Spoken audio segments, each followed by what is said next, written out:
Dear students of Standard 10, welcome to Botany class. How are you everybody? Hope you all are well and safe by the grace of Allah. In this class, we are going to discuss a new chapter, that is chapter 4, and this chapter is very important. Chapter 4 is bioenergetics, and today we will discuss bioenergetics and the role of ATP. This is our today's topic. Now everybody, let's start the class. Bioenergetics. Bioenergetics is the combination of two words. Here bio means life or living and energetics means study of energy. Everybody, you know, thousands of biochemical reactions are being continuously carried out in the cells of living organisms for the maintenance of life. For this reaction, energy is somewhat required. The sun is the main source of energy. The green plants transforming solar energy into chemical energy produce the food carbohydrates through the process of photosynthesis. Animals and non-green organisms cannot directly utilize solar energy. They have to depend somehow on green plants for the energy they require for their maintenance of their life. So, the main objective of bioenergetics is to discuss the energy flow through the living system. Bioenergetics is the part of biochemistry connected with the energy involved in making and breaking of chemical bonds in the molecules found in biological organisms. It can also be defined as the study of energy relationships and energy transformation and transductions in living organisms.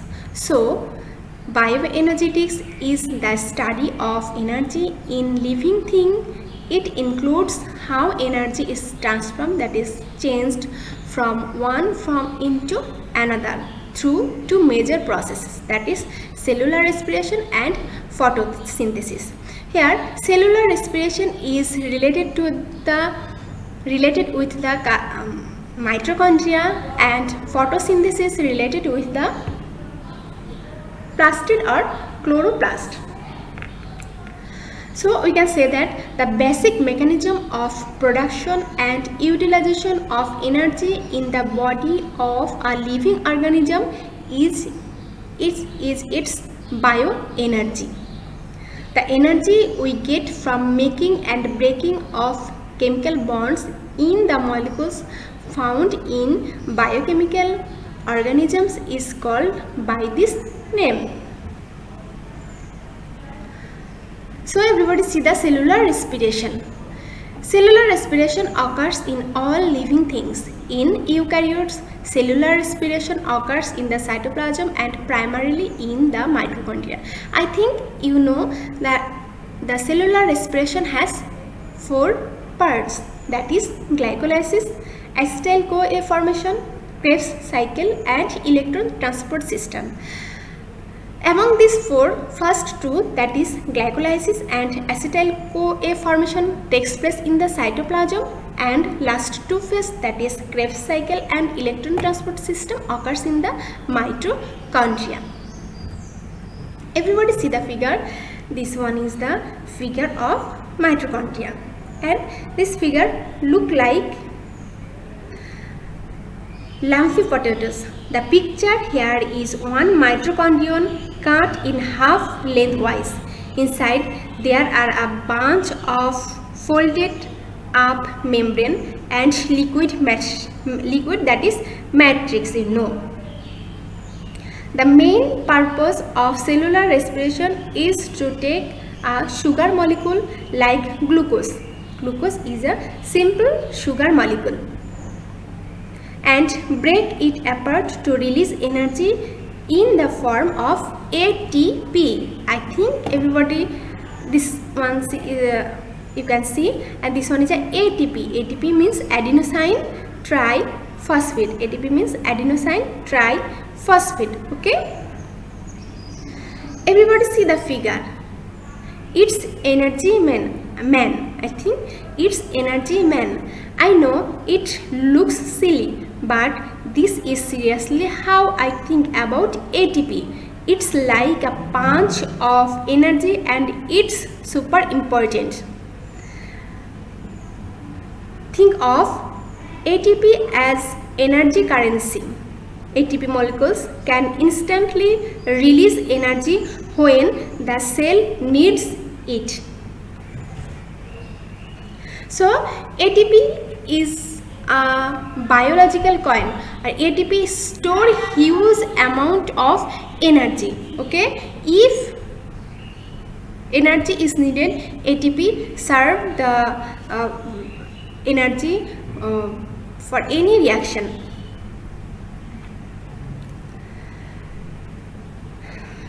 ATP, the full form of ATP is adenosine triphosphate.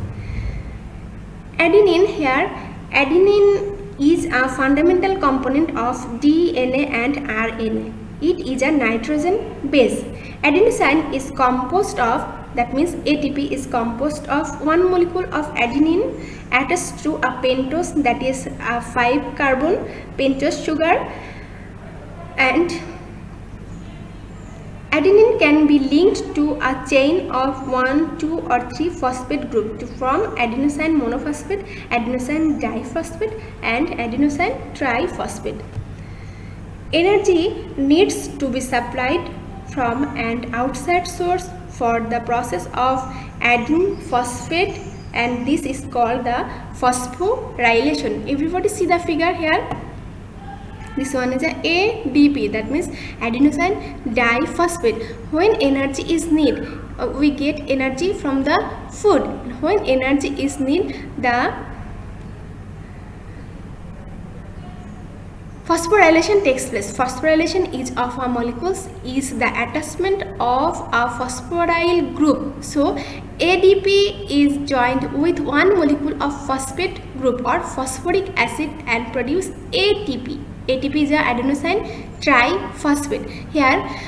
Here 3 phosphate group is attached. Okay, and ATP is breaks down. If energy is needed, here energy is released. So energy is released when phosphate group is removed. Okay, energy is released when phosphate group is removed. This chemical reaction is known as dephosphorylation. Okay, the chemical reaction is known as dephosphorylation. So dephosphorylation is the removal of phosphate group from an organic compound by hydrolysis. Here is seen the 1, 2 and 3 phosphate group is attached. Okay, here is note 7.3 kilocalorie energy is captured and remains stored in the phosphate group of each ATP molecules.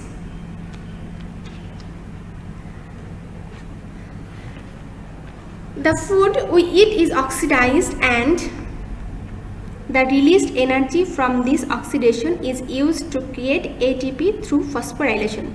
It breaks down when energy is needed and combines taking energy from food. This is like a rechargeable battery.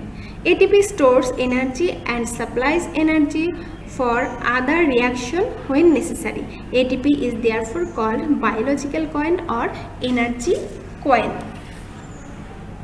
Okay everybody, today up to this. Thank you.